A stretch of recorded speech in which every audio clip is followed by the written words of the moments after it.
Hi, I'm Justin and welcome to the Landis Look live on location.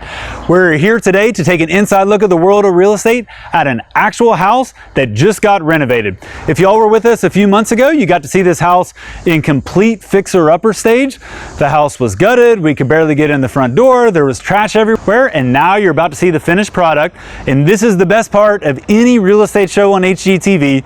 It's time for the reveal. So we got great landscaping, we got great paint, the house looks awesome. Let us take you inside and see what happened on the inside.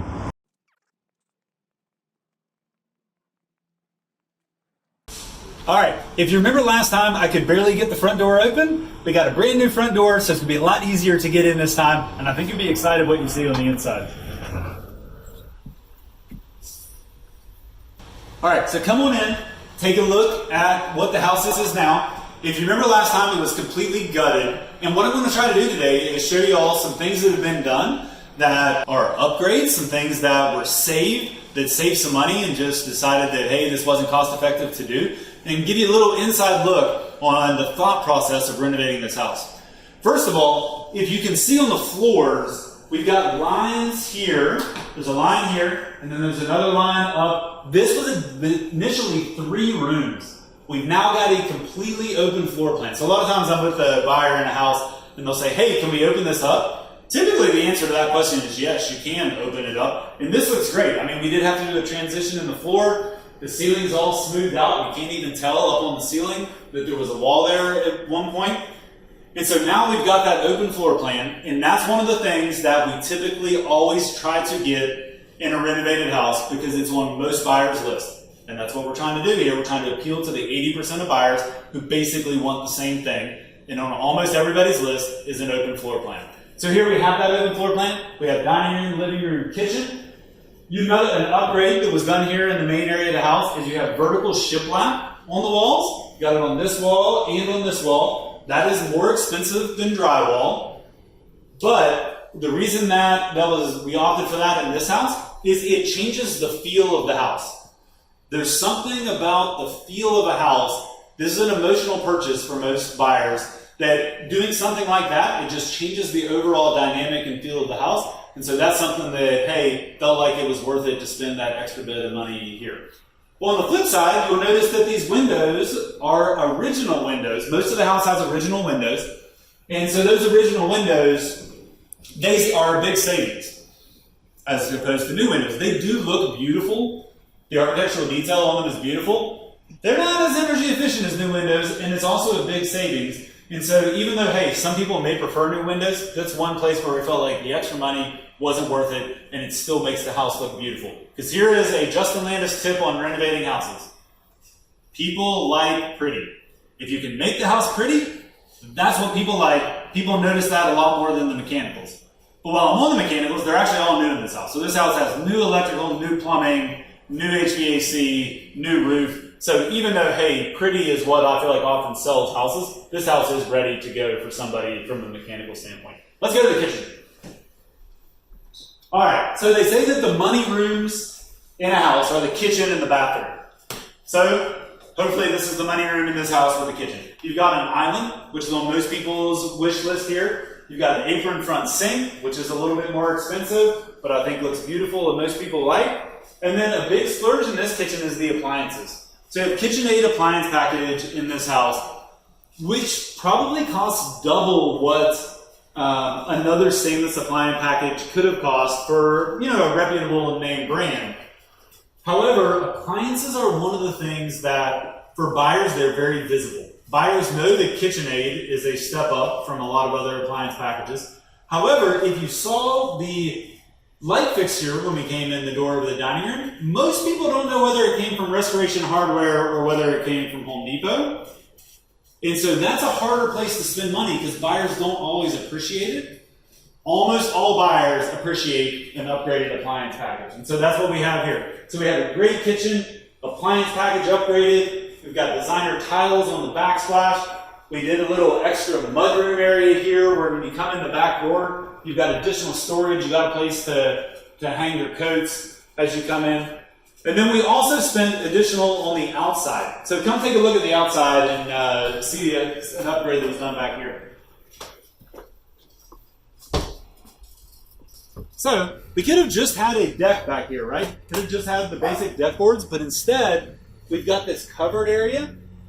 The houses are close together. This is an in-town neighborhood. This is in Ormewood Park. Houses are close by. It's nice to have a little privacy from the neighbors there. And so we've got this great area where, hey, you're out in the shade. You're covered when you're grilling. If it rains, you've got additional privacy. This obviously costs extra, but the outdoor space is one of the big draws for so many people in town. And this house has a great fenced-in flat backyard, and just thought, hey, this would be something that would be really special for the buyers. All right, let's head back inside. One other thing that we love that was in this house that is not, I would say, ideal if you were going to do brand new construction. The master bedroom and bathroom are up front, and we'll actually take a look at that last. And so the guest bedrooms are in the back. Typically, you would see the master bedroom in the back of the house because it allows for more privacy, more sound privacy off the main street. But to reconfigure this entire side of the house, to change that in a renovation, that's one of the things that was decided, hey, it's just better to leave it the way it is and work with it. But I think you'll still like some of the stuff you ever see over here. Let's come over here. This is the guest bathroom, and it's got a couple of really great things in it. The tile goes all the way to the ceiling here, and the tile covers the entire wall, which you would not normally see. In a lot of bathrooms, you'd see the tile just on the shower, and you wouldn't even see it go to the ceiling. And then you've got two bedrooms here. You've got a guest bedroom on this side. Got the original windows in here again. This room's pretty straightforward. As you go back to the other side, you've got the second bedroom. There are new windows in this room, so you got new windows on the back there. And so you got the two guest bedrooms back here, which share the bath that we saw in the hall. All right, now let's go back up to the master and see if you agree with me that the master bath and the master bedroom are the second money room in the house.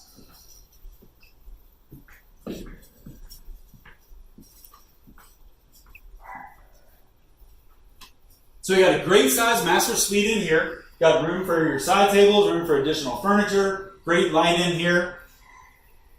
And then in the master bathroom, you've got double vanity. You've got a great stand-up shower with a frameless shower door, marble tile going to the ceiling, and then you've got a walk-in closet as well. And so this bathroom is not humongous, but it hits the basics of having a walk-in shower, walk-in closet, double vanity, and then you've got some great upgrades such as, the brass mirrors, you've got beautiful fixtures, great tile in here. And so while not humongous, I think we all agree that this bathroom is beautiful and the selections in here were very well picked out. All right, so let's go back out and take one last look in the main area, and we'll wrap this up. All right, so if you saw the house before and you're like, hey, how could a house like that turn into a house like this? It happens all the time. And that's one of the most exciting things about doing this over and over is you can start to see the potential. And so when you come in and you see a bunch of junk in the house, you see these walls everywhere, I can start to see it in my mind. Folks who do this can start to see it in their mind and see that they've got this great space. So if we can help you guys visualize this, we're happy to do so. You need some vision. You're like, hey, I've never done it before. Could you help me think through it? Could you help me figure it out? We would love to do that. Send us a message, justin@justinlandisgroup.com. Put a message here. Or if you know someone or you yourself would like to potentially buy this house is in Ormewood Park. It's going to be for sale in the 500s. And like I said, everything's new. It's a great house. We'd love to help you or help a friend get in here and take an early look at it because it hasn't hit the market yet. So thanks for coming today. I hope you all enjoyed this inside look, and we'll see you next week.